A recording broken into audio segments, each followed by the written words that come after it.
Mula sa unang lokal ng Iglesia ni Cristo dito sa Punta Santa Ana, Maynila, ang Iglesia ay lumaganap sa lahat ng lalawigan ng Republika ng Pilipinas. Ngayon ay nakatatag na ang Iglesia ni Cristo sa mahigit na 70 mga bansa at teritoryo sa buong mundo.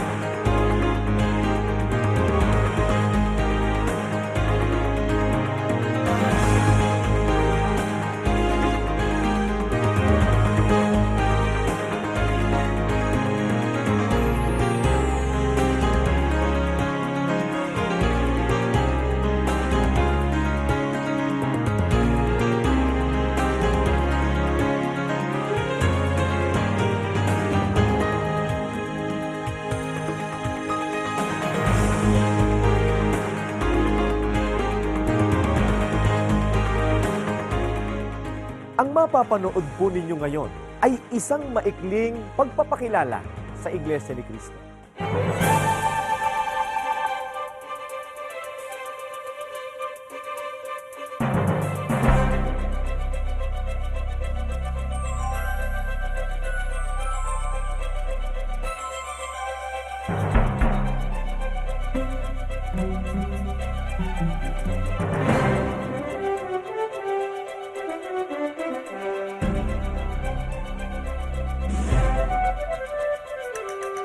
Ang Iglesia ni Cristo ay isang organisasyong pangrelihiyon na ang tanging saligan ng pananampalataya, aral at mga gawaing ukol sa paglilingkod sa Diyos ay ang Biblia.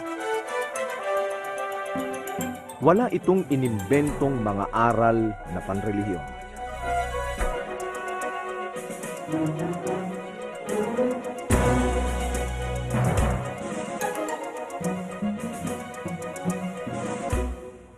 Mga mahal po naming taga-subaybay, sa Biblia o banal na kasulatan, nakasulat ang mga salita ng Diyos. Sapat po ang nakasulat sa Biblia upang ang tao ay maging sakdal, maturuang lubos sa lahat ng gawang mabuti at maligtas. Ganito po ang ating matutunghayan sa ikalawang Timoteo 3:15 hanggang 17 na turo ng Biblia. Mula pa sa pagkabata, alam mo nang ang banal na kasulatan ay nagtuturo ng daan ng kaligtasan sa pamamagitan ng pananalig kay Kristo Jesus. Lahat ng kasulat ay kinasihan ng Diyos at magagamit sa pagtuturo ng katotohanan, sa pagpapabulaan sa maling aral, sa pagtutwid sa likong gawain, at sa pag-akay sa matuwid na pamumuhay. Sa gayon, ang lingkod ng Diyos ay magiging handa sa lahat ng mabubuting gawain. In the Church of Christ, the answer is always read from the Bible, never the opinion of the minister. Even in the worship services, in the Bible studies, or even a general question. Everything and any questions asked, like there's a lot of people there, and there's a lot of people asking him questions, and every answer was by the Bible. Every question, he just, he even stalled for a little while, and he'd look for the proper answer, and he'd come out with exactly the answer that everybody wanted to hear, and it really impressed me. Like everything is by the Bible. Mi è molto piaciuta la storia della Chiesa di Cristo, il modo in cui vengono dette le cose in modo chiaro, perché vengono lette dalla Bibbia. The way the minister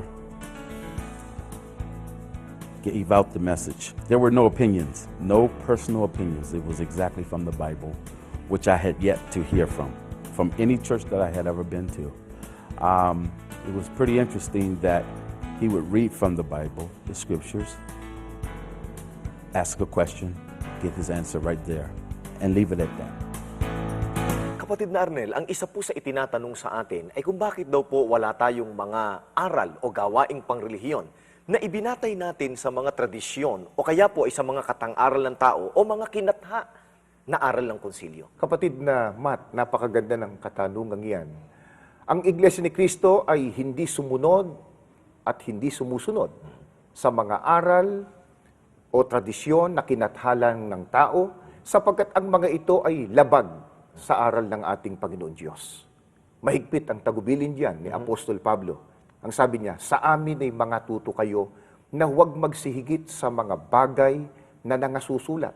Yan ay nakasulat sa unang Korinto 4:6. Paano po, kapatid na Arnel, kung hindi po sundin ng tao yung aral na yan ng ating Panginoon Diyos sa pamamagitan ng mga apostol, sapagkat naniniwala nga po ang iba na hindi raw humahalaga kung yun ba'y aral ng tao, kundi ang mahalaga daw po, yung paglilingkod na yon patungkol naman sa Panginoon Diyos. May pasya na diyan ang Biblia.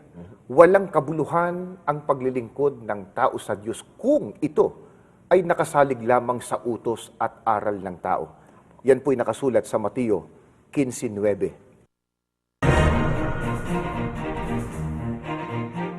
Nananalig ang Iglesia ni Cristo na ito ang restoration o pagpapanumbalik sa orihinal na Kristyanismo.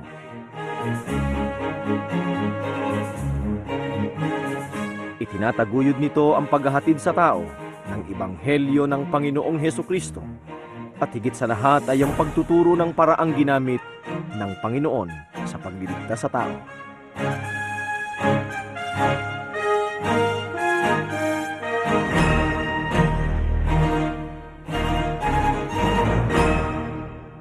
Narito sa Quezon City, sa Pilipinas, ang tanggapang pangkalahatan ng Iglesia ni Cristo. Itong pinaka-nerve center ng Iglesia na sa kasalukuyan ay binubuo ng mga kaanib mula sa iba't ibang lahi, sa iba't ibang bansa sa daigdig.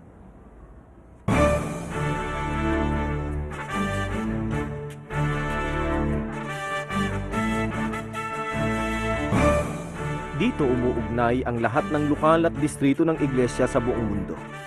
Sapagkat ang pamamahala sa Iglesia ni Cristo ay sentralisado, tulad din ang pamamahala sa Iglesia ni Cristo noong unang siglo.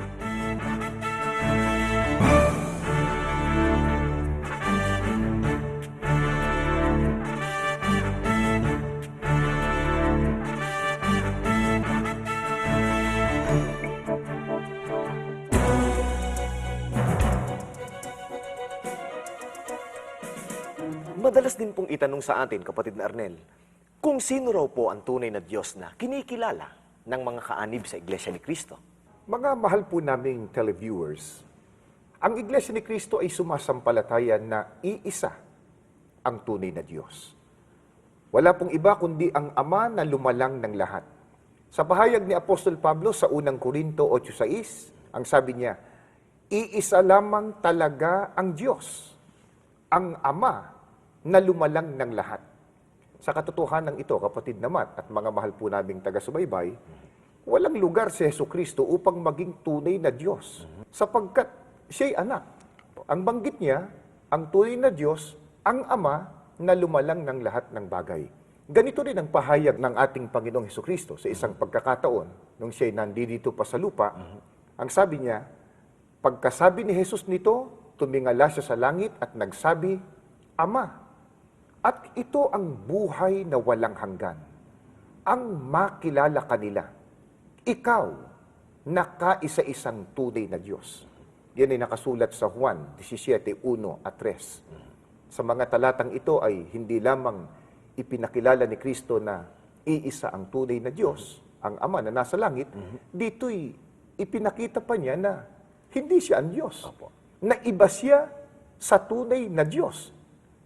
Kaya ang tunay na Diyos na itinuturo ng Iglesia ni Cristo ay hindi Trinidad o isang Diyos na binubuo ng tatlong persona.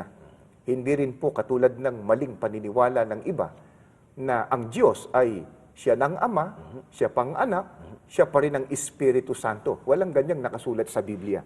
At kung sasangguniin natin, ang mismong pahayag ng iisang tunay na Diyos, ang Ama na nasa langit, ang sabi niya, may Diyos baga liban sa akin, ako'y walang nakikilalang iba.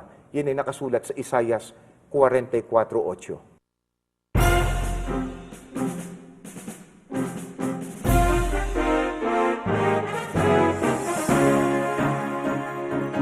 Ang mga kaanib sa Iglesia ni Cristo ay napangangasiwaan at napangangalagaan. Saan mang dako sila naroon na may nakatatag na lokal ng Iglesia.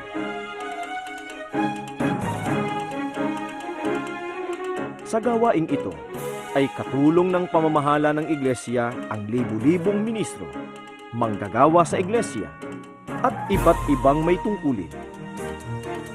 Mga diakono at diakonesa, katiwala, kalihim, tagasuri, ingat yaman at iba pa. Kasama rito ang mga may tungkulin sa pagsamba ng kabataan.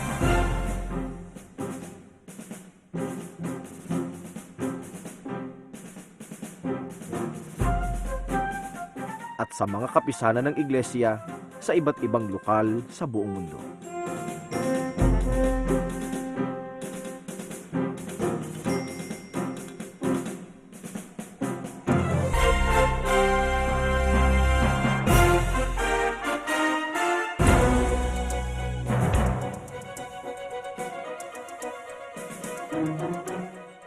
Binasa po ninyo kanina, kapatid na Arnel, na ang Ama ang iisang tunay na Diyos. Itinatanong din po nila sa atin, ano naman daw ang ating pagkilala o pagkakilala sa ating Panginoong Hesukristo? Gaya ng iyong nalalaman din, kapatid naman, ang pagkilala ng Iglesia ni Cristo sa ating Panginoong Kristo ay kung papaano siya ipinakilala ng Biblia. Si Hesukristo ay tao sa kanyang likas na kalagayan. Subalit, ginawang Panginoon at tagapagligtas. Batay sa Gawa ng mga Apostol 2:36 at 5:31. Pakatalastasin nga ng buong angkan ni Israel na ginawa ng Diyos na Panginoon at Kristo itong si Jesus na inyong ipinako sa krus. Siya'y pinadakila ng Diyos ng kanyang kanang kamay upang maging prinsipe at tagapagligtas. At upang pakinabangan ng tao ang pagiging tagapagligtas ng ating Panginoong Kristo, itinayo niya ang kanyang iglesia. Yan po'y nakasulat sa Mateo 16:18. Ayon kay Apostol Pablo, ang iglesia ay katawan ni Kristo at siyang tagapagligtas nito. Nakasulat po yan sa Efesos 5:23. Itinuro rin ng mga apostol na siya'y taong tagapamagitan sa Diyos at sa mga tao. Yan ay nakatala naman sa unang Timoteo 2:5. Bukod dito, mga mahal po naming televiewers, ang ating Panginoong Kristo ay pinadakila ng Diyos at ipinag-utos sambahin. Batay sa Filipos 2:9 hanggang 11. Inilagay siya sa ibabaw ng lahat ng mga nilalang at mga pamunuan. Efeso 1:20 hanggang 22. Subalit, pagdating po ng takdang panahon, ay paiilalim o susuko naman ng ating Panginoong Kristo sa Diyos. Batay po sa unang Korinto 15:27 hanggang 28. Sapagkat ang Diyos, ang Ama na lumalang, ay sumasaibabaw ng lahat. Efeso 4:6.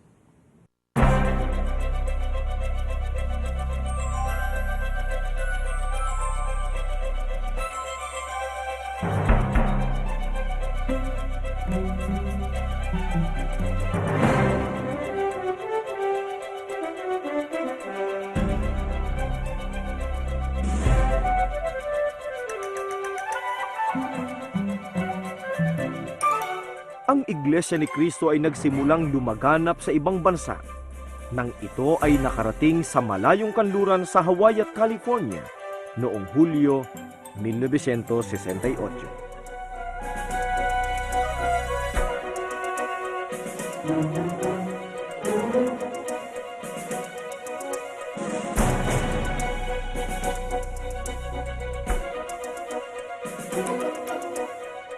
Lumaganap ang Iglesia ni Cristo sa iba't iba pang estado ng Amerika. Dumami ang mga kongregasyon ng mga mananampalataya.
Ang pagsamba ng Iglesia ni Cristo ay may mga pag-awit,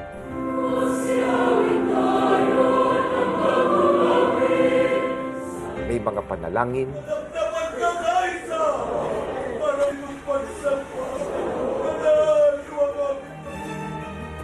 Kaya ano man ang mangyari, may pagtuturo ng mga salita ng Diyos. ang pag-asa at pagtitiwala sa magagawa ng Diyos. Batay sa unang Korinto 14:26. Bahagi rin ng pagpupuri o pagsamba sa Diyos ng Iglesia ni Cristo ay ang pagkakaloob ng mga kusang handog. Hebreo 13:15 hanggang 16. Walang mga imahe na dinadalanginan o sinasamba ang Iglesia ni Cristo sapagkat ito'y ipinagbabawal ng ating Panginoon Diyos. Sa Gawa 17:29 ay ipinahayag ni Apostol Pablo ang ganito, "Yamang tayo nga'y lahi ng Diyos, ay hindi marapat nating isipin na ang pagka-Diyos ay katulad ng ginto, o ng pilak, o ng bato na inukit ng kabihasnan at katalinuhan ng tao."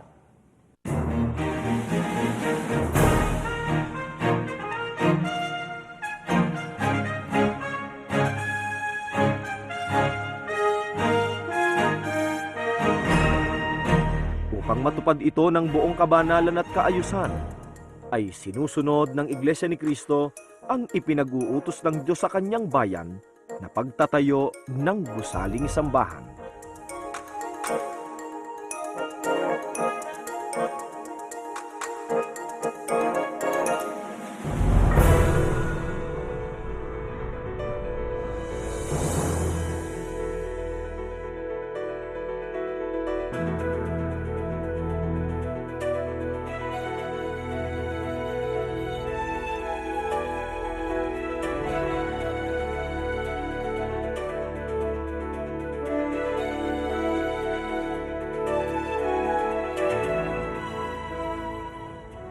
Ito ang templo sentral ng Iglesia ni Cristo dito sa Quezon City.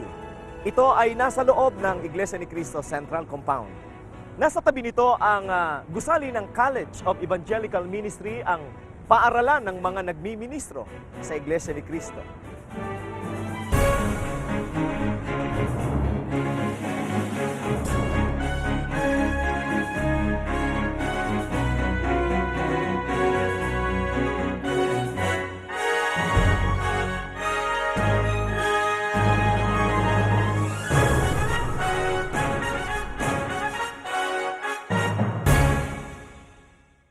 Ito po ang dahilan kaya nagpapatayo ang Iglesia ni Cristo ng mga gusaling sambahan. Ipinahayag ng Panginoon Diyos noong pamanguna, dito po sa Hagay 1:8. "Magsiahon kayo sa bundok, at mangagdala ng kahoy, at mangagtayo kayo ng bahay, at aking kalulugdan, at ako'y luluwalhati, sabi ng Panginoon." Ipinahayag naman ng ating Panginoong Hesukristo ang ganito pong mga pangungusap batay po sa Juan 14:12. "Katotohanan, katotohanang sinasabi ko sa inyo, ang sa akin ay sumasampalataya, ay gagawin din naman niya ang mga gawang aking ginagawa, at lalong dakilang mga gawa kaysa rito ang gagawin niya." Ang pagtatayo ng mga gusaling sambahan ay isa sa mga dakilang gawa batay sa pagtuturo ng banal na kasulatan sa 2 Kronika 2:5. "At ang bahay na aking itinatayo ay dakila, sapagkat dakila ang aming Diyos." Bumangon din ang iba pang mga gusaling sambahan at iba pang proyekto ng Iglesia sa Pilipinas at sa iba't ibang bansa.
Marahil po, kapatid na Arnel, ay makabubuti na ipahayag din po natin sa ating mga taga-subaybay kung bakit po ang mga kaanib sa Iglesia ni Cristo ay nagpapahalaga sa pagsusugo ng ating Panginoon Diyos. Bakit kailangan pang tanggapin ang karapatan ng sinugo ng Panginoon Diyos at ng ating Panginoong Hesukristo? Ang Apostol Pablo ang nagpahayag sa Roma 10:15 ng ganitong mga pangungusap. At paanong makapangangaral ang sinuman kung hindi siya isinusugo? Ang Biblia o ang Ebanghelyo ay hindi isang bukas na aklat, kundi ito ay inilihim o itinago ng Diyos sa hiwaga. Yan ay ating matutunghayan sa Roma 16:25.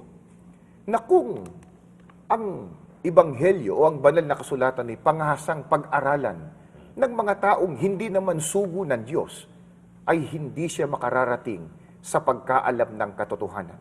Batay po sa 2 Timoteo 3:7. Ang mga ganitong tagapangaral at ang mga naakit nila ay kapwa mapapahamak. Batay naman sa pagtuturo ni Apostol Pedro sa 2 Pedro 3:16.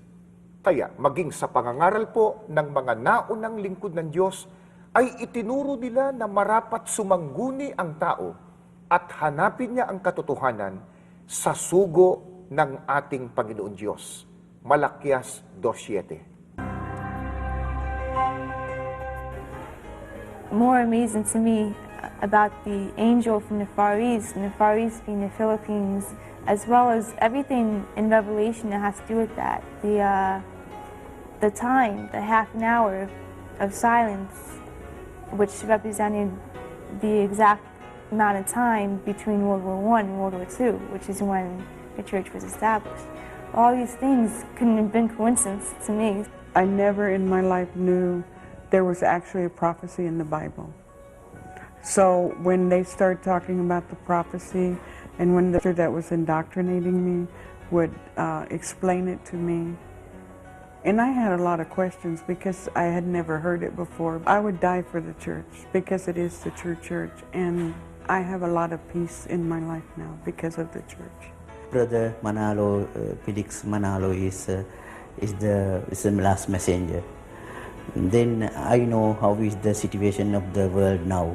If you look into the scriptures, you look in the Old Testament, you look in the New Testaments, they're all messengers. The Bible speaks about messengers galore. The prophets are messengers of God. The angels, they are messengers of God. The New Testament, even the apostles, in a way, are commissioned by Jesus, are messengers of God. So why should not there be a messenger also coming from the Philippines? Especially if the scriptures speak about it, that the messengers in the last days will come up from the islands far in the east. When I learned about Brother Felix Malano, I believe that God had messengers. I believe that God uses messengers to teach us. I believe that you can read the Bible inside out and upside down, and you're not going to be able to make sense of it unless you're a messenger.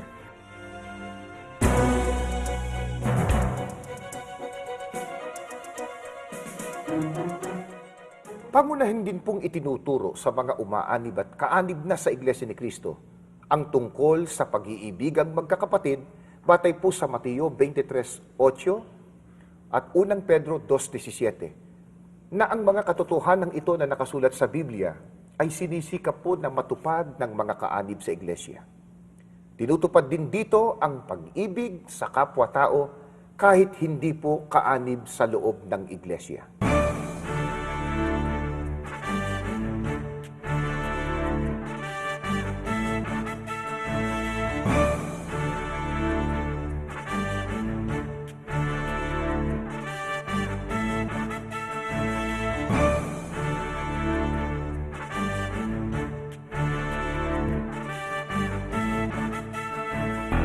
I'm very impressed with the doctrine of where Iglesia, if two people who are Iglesia have a problem, it's not solved by man's law, it's solved by God's law. But if they had a problem with another Iglesia member, it would go to administration to sit down with the people, to be reasonable, to look at God's law, and to have it resolved in that way. And that's what impressed me a lot too.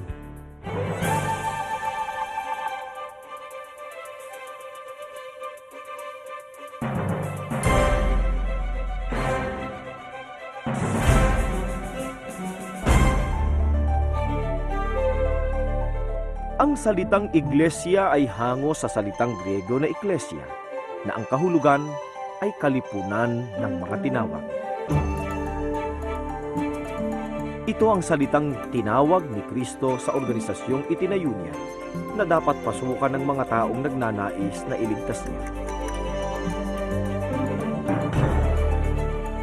Ang isa sa mga pangunahing pananagutan ng mga kaanib sa iglesia ay ang pagbabagong buhay. Sapagkat ang mga tunay na kay Kristo, ayon kay Apostol Pablo sa 2 Korinto 5:17, ay bagong nilalang na. Ipinahayag din ni Apostol Pablo sa kanyang mga napangaralan ng salita ng Diyos ang mga katangiang dapat nilang taglayin. Dito po sa Efeso 4:21 hanggang 24, ganito ang turo ng mga apostol. Kung talagang pinakinggan ninyo ang aral niya at naturuan kayo ng katotohanan na kay Jesus, iwan na ninyo ang dating pamumuhay. Magbago na kayo ng diwa at pag-iisip, at ang dapat makita sa inyo'y ang bagong pagkatao na nilikhang kalarawan ng Diyos, kalarawan ng kanyang katwiran at kabanalan. Ito po ang patuloy na itinuturo sa mga kaanib sa Iglesia ni Cristo, ang matuwid na paraan ng pamumuhay.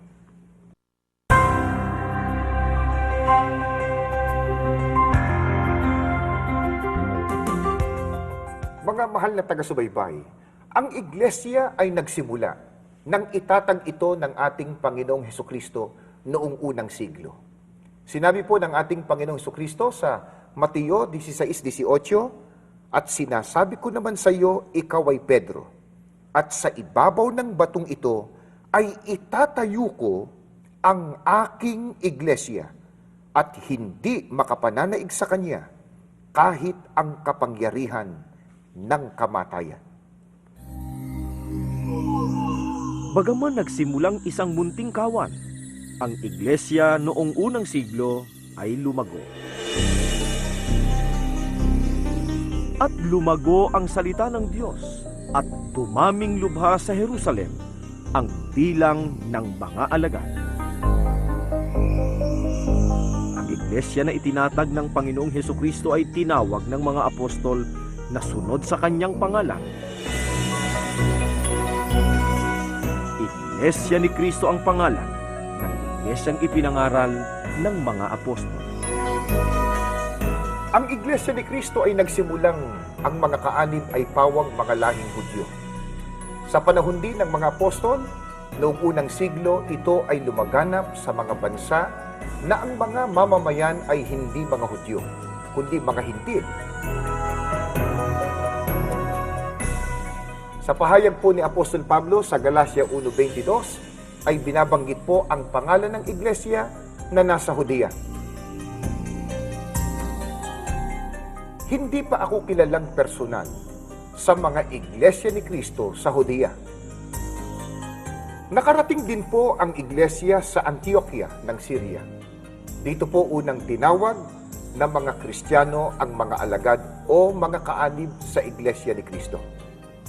Ganito po ang nakasulat sa Gawa 11:26. Sila'y nakisama sa iglesia at nagsipagturo sa maraming tao, at ang mga alagad ay pinasimulang tawaging mga Kristiyano sa Antioquia. Sa Roma 16:4 at 16 ay binabanggit po ang pangalan ng iglesia na kinabibilangan ng mga Hintil, na natawag din po sa loob ng iglesia. Ganito po ang ating matutunghayan. Sa kanila'y hindi lamang ako ang nagpapasalamat, kundi naman ang lahat ng mga iglesia ng mga Hintil. Mangagbati ang kayo ng banal na halik. Binabati kayo ng lahat ng mga iglesia ni Kristo. Kaya pinatunayan po ng mga apostol na ang mga tinawag o mga unang kaanib sa loob ng iglesia ni Kristo noong unang siglo ay mga lahing Hudyo at mga lahing Hintil. Yan po ay nakasulat sa Roma 9:24. Ganito po ang ating matutunghayan. Tayo ang mga taong iyon na kanyang tinawag, hindi lamang mula sa mga Hudyo, kundi rin naman sa mga Hintil. Ipinakilala din po ni Apostol Pablo ang kahalagahan ng tunay na Iglesia ni Kristo, sapagkat ito po ang inibig ng Panginoong Hesukristo. Pinaghandugan niya ng kanyang buhay, itinalagan niya sa Diyos, at kanyang ililigtas. Matutunghayan po natin yan sa Efeso 5:25 at 23. Mga lalaki, ibigin ninyo ang inyong asawa, gaya ng pag-ibig ni Kristo sa Iglesia. Inihandog niya ang kanyang buhay para rito, sapagkat ang lalaki ang ulo ng kanyang asawa, tulad ni Kristo na siyang ulo ng Iglesia na kanyang katawan at siyang tagapagligtas nito. Batay naman po sa Gawa 20:28, ang Iglesyang pinaghandugan ni Kristo ng kanyang buhay o tinubos niya ng kanyang mahalagang dugo ay ang Iglesia ni Kristo.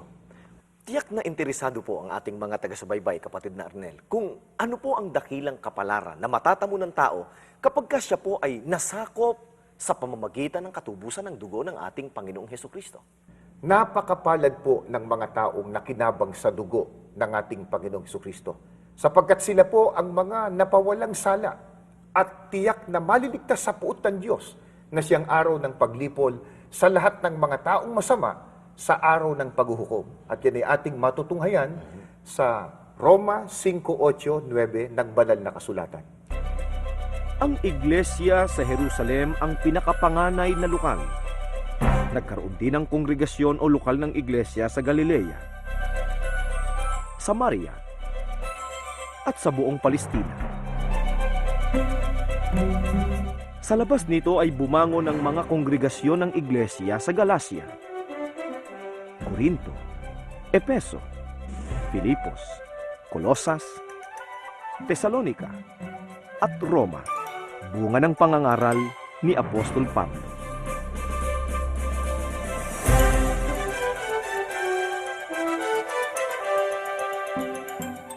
Sa Mateo 24:10 hanggang 11 ay ibinabala po ng ating Panginoong Hesukristo ang magaganap na pagtalikod sa pananampalataya. Pakinggan po ninyo. Maraming tatalikod sa kanilang pananampalataya, mapupuot sa isa't isa at magkakanulo sa isa't isa. Lilitaw ang maraming bulaang propeta at ililigaw ang marami. Ipinagpao na rin po ng mga apostol ang tungkol sa mangyayaring pagtalikod sa tunay na iglesia. Ganito po ang turo ng mga apostol sa 1 Timoteo 4:1 at 3. Ngunit hayag na sinasabi ng Espiritu na sa mga huling panahon, ang iba'y magsisitalikod sa pananampalataya at mga kikinig sa mga espiritong mapanghikayat at sa mga aral ng mga demonyo, na ipinagbabawal ang pag-aasawa at ipinag-uutos na lumayo sa mga lamangkati na nilalang ng Diyos upang tanggapin na may pagpapasalamat ng mga nagsisisampalataya at nangakakaalam ng katotohanan. Ang katuparan ng pagtalikod mula sa tunay na pananampalataya ay malinaw na natala sa mga aklat ng kasaysayan.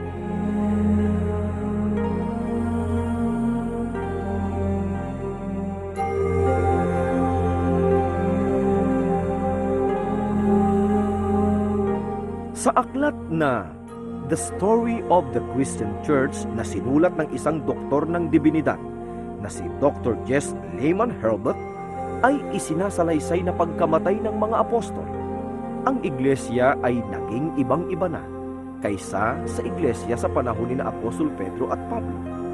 Ito ay nagdanas ng panloob na pagkasira, ng malalang pagsama, ang mabilis at lumalagong pagtalikod. Ayon pa rin sa patotoo ng kasaysayan, ang mga anyo at seremonya ng paganismo ay naging bahagi ng pagsamba ng iglesia. Ang ilan sa mga matatandang kapistahang pagano ay binago lang ang mga pangalan, ngunit ginawang mga kapistahan ng iglesia.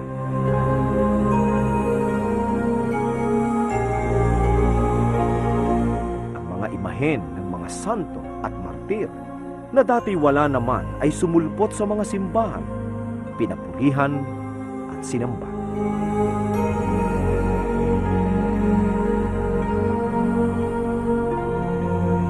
Ang pagtalikod sa pananampalatayang Kristiyano ay pinatutunayan din ng mananalaysay na si Dr. Henry Haley sa sinulat niyang aklat na pinamagatang Haley's Bible Handbook. Ay tiniyak niya na nabago ang uri at kalagayan ng iglesia nang itok sa matindi at lubusang pagtalikod.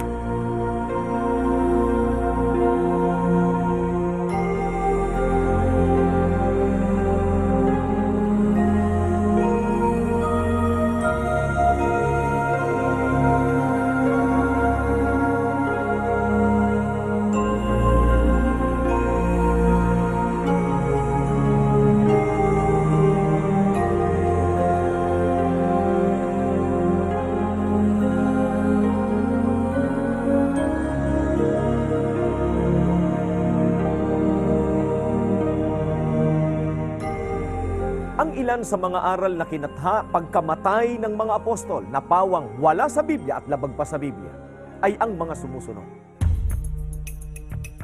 110 AD, ikinapit sa iglesia ang pangalang Katolika. 156 AD, ipinag-utos ang pagsamba sa mga imahen at relikya. 215 AD, ipinag-utos ang pag-aantanda ng krus. 285 AD, celibacy, pinagbawalan ang mga pari na mag-asawa. Noong 3rd century, ang pagbibinyag ng sanggol. 325 AD, ipinagbawal ang pagkain ng karne sa mga araw na bawal, abstinence.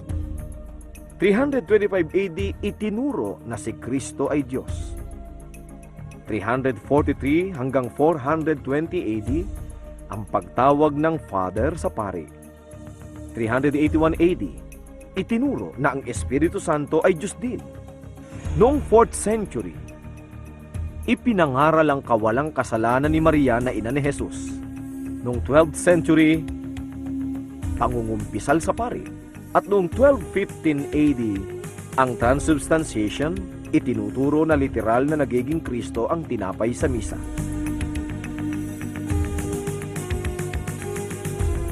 Natupad ang pagtalikod na ibinabala ni Kristo at ng mga apostol.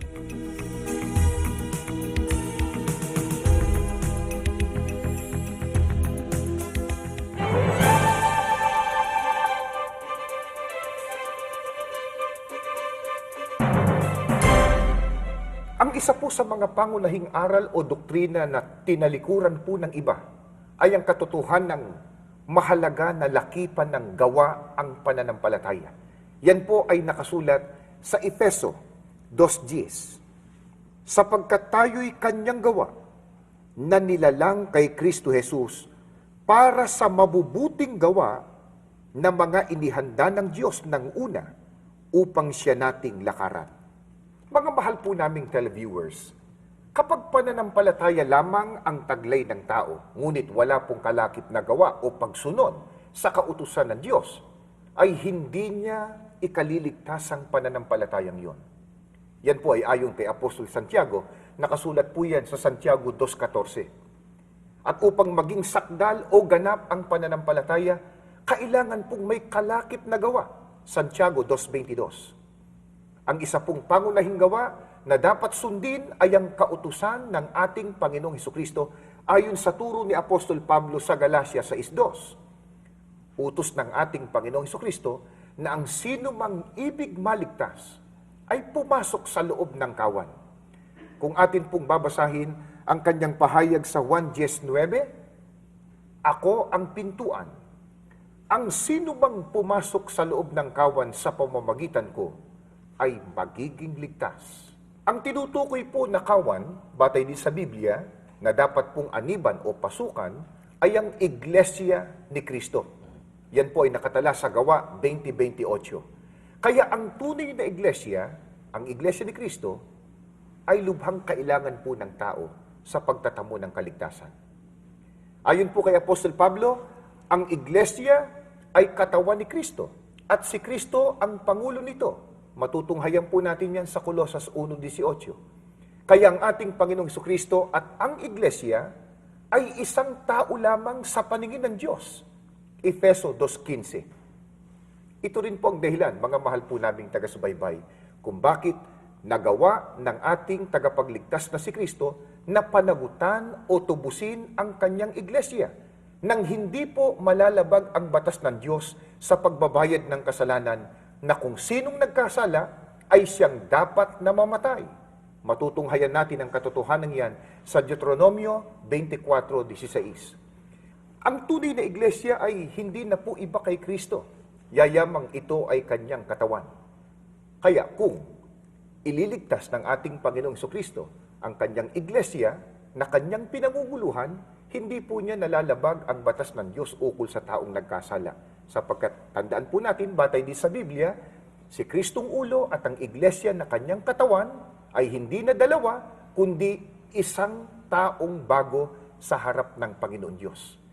Kaya hindi po maiiwasan ng tao na gustong maligtas na tuparin ang utos ng Diyos at ng ating Panginoong Jesucristo na maging kaanib sa iglesia na katawan ng ating Panginoong Hesus.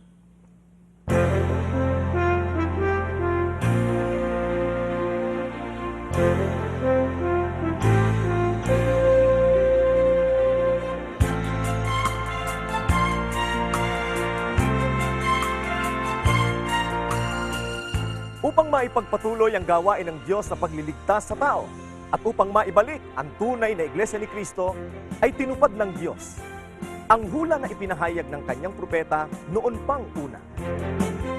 Huwag kang matatakot, ako'y kasama mo. Mula sa dulong silangan hanggang sa kanluran ay titipunin ko kayo at ibabalik sa dating tahanan.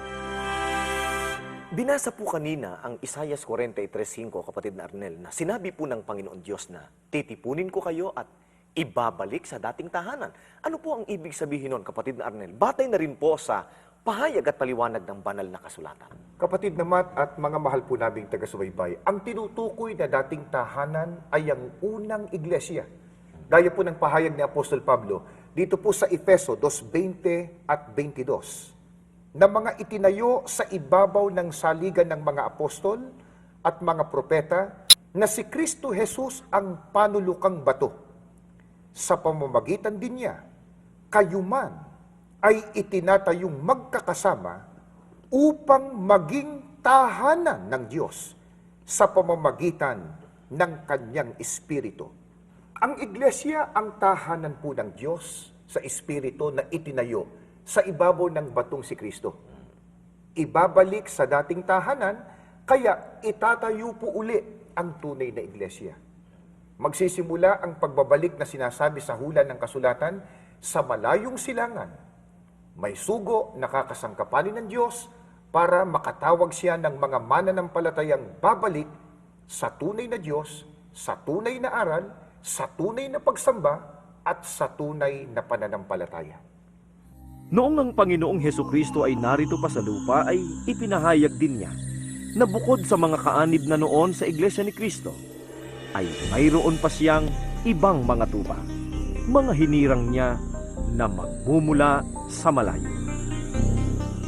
At mayroon akong ibang mga tupa na hindi sa kulungang ito.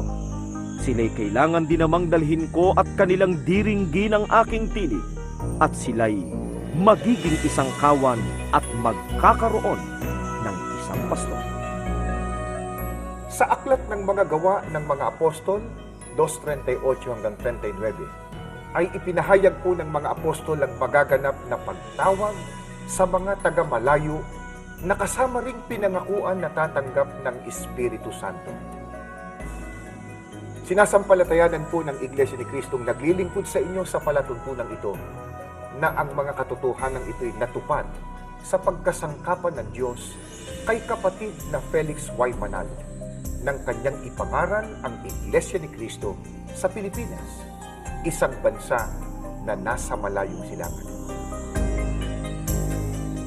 Nagsimula ang gawain ito noong Hulyo 27, 1914, kaalinsabay po ng unang digmaang pambuong daigdig.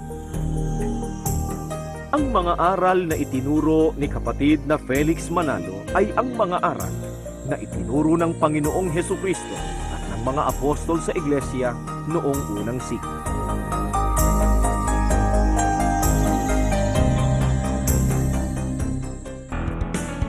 I think that the lesson that was more interesting to me was the last messenger, because everything, according to history, according to the Bible, the prophecy, I mean, this church has the prophecy, everything that is being taught comes from the Bible.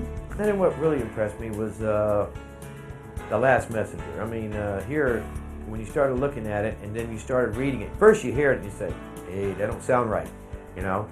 And then you open up the book and you go to Isaiah, and then you start reading 43 and you think, wow, it's in there. And after reading that, that's when I still didn't really believe it, but then little by little, I got to where I understood it more, and then of course, the more I attended, the more I understood it. Ang pagdating at paglago ng Iglesia ni Cristo sa malayong kanluran ay itinakda ng ating Panginoon Diyos. Mababasa ang mga paunang pahayag niya ukol dito sa banal na kasulatan, dito po sa Isaias 59:19. Sa gayoy katatakutan nila ang pangalan ng Panginoon mula sa kalunuran, at ang kanyang kaluwalhatian ay mula sa sikatan ng araw, sapagkat siya'y darating na parang bugso ng tubig na pinayaon ng hinga ng Panginoon.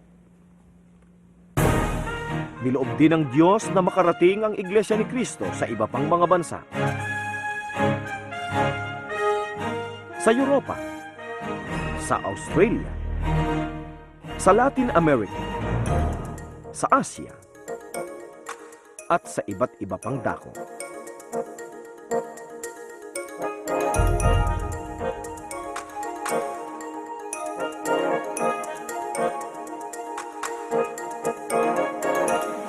Ang Iglesia ni Cristo na muling bumangon sa Pilipinas ay patuloy na lumalago. Tuloy-tuloy ang pagtatagumpay nito sa iba't ibang larangan ng gawain ng Panginoon.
Ang kasalukuyang tagapamahalang pangkalahatan ng Iglesia ni Cristo ay si kapatid na Eranio G. Manalo.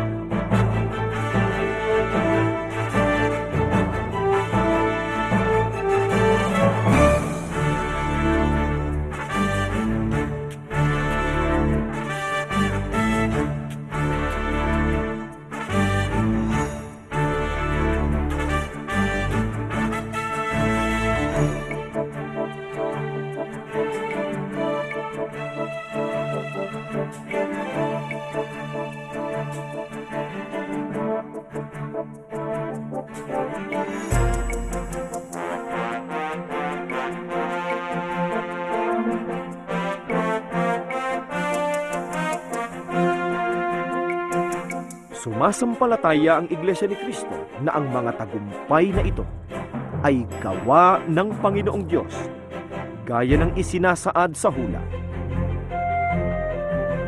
Kaya huwag kang matakot pagkat kasama mo ako. Huwag manghihina ang iyong loob pagkat ako ang iyong Diyos. Palalakasin kita at tutulungan. Itataas kita sa pamamagitan ng aking matuwid na kanang kamay.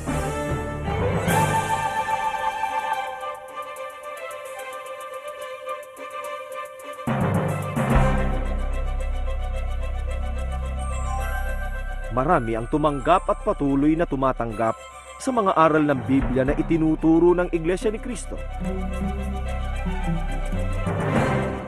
Marami ang tumanggap ng bautismo sa Iglesia.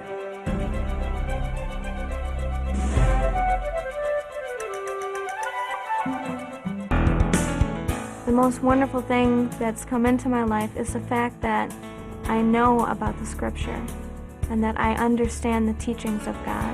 And I try to bring them into my life, whenever I can. And although I struggle, and we do face persecution, and I sometimes, I am required to defend my faith.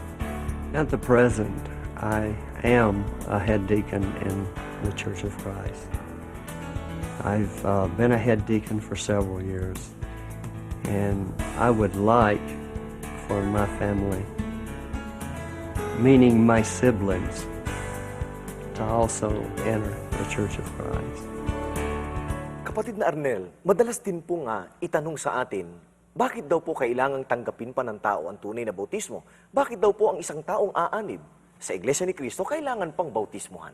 Lubhang napakahalaga na tanggapin ng tao ang tunay na bautismo upang maging alagad ng Panginoong Hesukristo, upang mapatawad ang kanyang mga kasalanan at kamtan ang kaligtasan. Yan ay ating matutunghayan dito sa Marcos 16:15 hanggang 16, pangungusap ng ating Panginoong Hesus. At sinabi niya sa kanila, magsiyaon kayo sa buong sanglibutan, at inyong ipangaral ang ebanghelyo sa lahat ng kinapal. Ang sumasampalataya at mabautismuhan ay maliligtas, datapwat ang hindi sumasampalataya ay parurusahan. At ang mga tumanggap ng tunay na bautismo ay madali po nating makilala sapagkat sila po ay sumangkap o naging sangkap, naging kaanib sa katawan ni Kristo, na ang katawan ni Kristo ay ang Iglesia.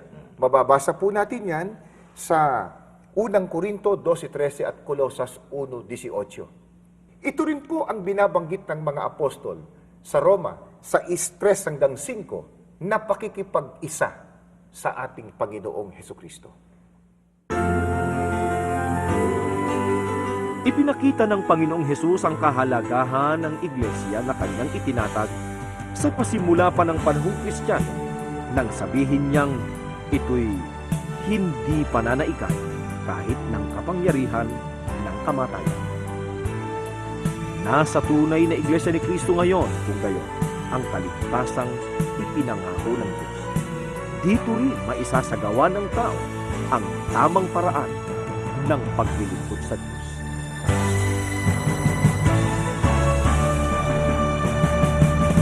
Maraming salamat po, kapatid na Arnel, sa pagbibigay po ninyo sa amin ng panahon. Maraming salamat din po. Maraming salamat din po, mga ginigiliw naming taga-subaybay sa inyong panahon. Patuloy po kami nag-aanyaya sa inyo. Meron po kaming iba't ibang mga lathalain, meron po kaming pasugo, God's Message. Sana po ay magkaroon din po kayo ng panahon para basahin yon. Meron din po kaming mga religious program sa radyo. At sana po ay makadalo rin kayo sa mga pagsambang isinasagawa ng Iglesia ni Cristo. Welcome din po kayo sa aming mga Bible studies. Magpatuloy po kayo sa pagsusuri sa relihiyong naglilingkod sa inyo. Manalangin po tayo.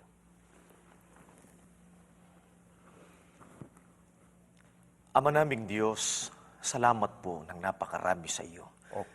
Sa magandang pagkakataon na ipinagkaloob mo sa amin na magamit na kasangkapan ng palatuntunang ito upang makaabot pa sa napakaraming mga tao ang liwanag ng iyong mga banal na salita. Amen. Sinasampalatayanan po namin, Ama, Ito'y dakilang pag-ibig mo sa mga tao.